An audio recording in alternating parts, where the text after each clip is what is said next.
Okay, I kind of just wanted to talk about all of like the little elements, all the Easter eggs in this painting, because I feel like they go unnoticed unless you really like know this story. I think my favorite part, of course, is the jewelry because it's based on traditional Miao jewelry. And Hua Cheng's mother was of Miao descent, so I wanted to make sure that that was in there because that's a big part of his identity. And I know like traditional Miao jewelry, their motifs are like the bat, the maple leaf, florals, butterflies. So I kind of traded in some of the imagery. So because sometimes he goes by Crimson Rain Sought Flower, I wanted to make sure he had a lot of florals in his design.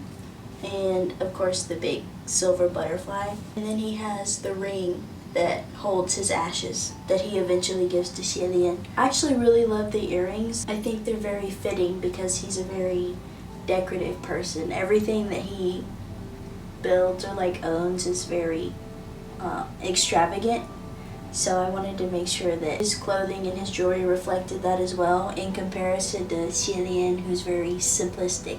And also in traditional Hanfu, I know that they cross the collar left over right, and then for the deceased they do right over left. So I made sure that his collar was right over left because technically he is deceased, and that kind of ties back into like his past lives, his life as a human, and then a ghost, and then a spirit, and then becoming in charge of the underworld basically. So Hualian's clothing is a bit more simplistic, but I did add in this corally red sash. I was thinking of that line in the book where it's like, it's not the state of you that matters, it's just that it's you.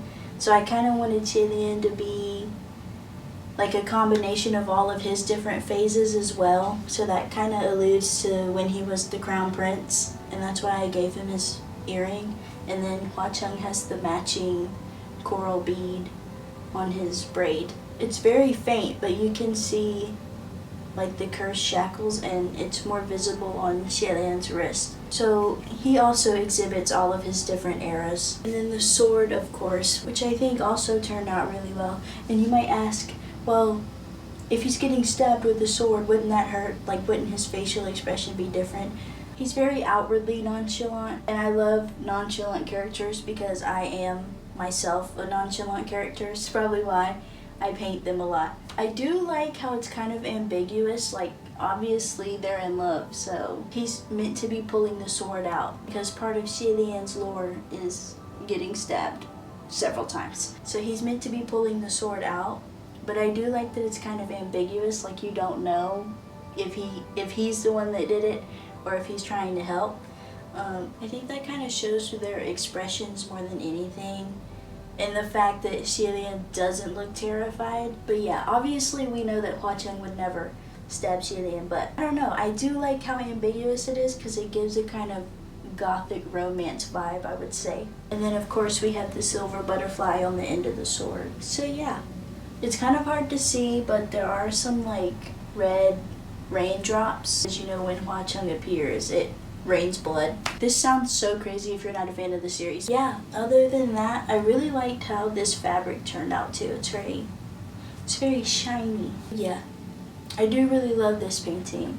It could be better, but it also could be worse. I think it turned out way better than the original that I had planned because, you know, it just, I don't know. What I envisioned wasn't what ended up on the canvas. But I think this is more representative of what I was going for. I really want to paint Hualian when he was in his General Hua era, when he's like holding his bowl of noodles in the army. I really want to paint that. I also think it would be fun to paint them when they're in the underworld and they take on like a ghostly appearance. So their eyes are like yellow and then they have a candle on top of their head. Does anybody know what I'm talking about? And obviously I want to paint Beef Leaf sometime in the future. I put a lot of thought into this one, which I normally do anyways, but I just wanted to make sure that all of the details kind of encompass all eras of their life together. But like, do you see the resemblance? I see the resemblance.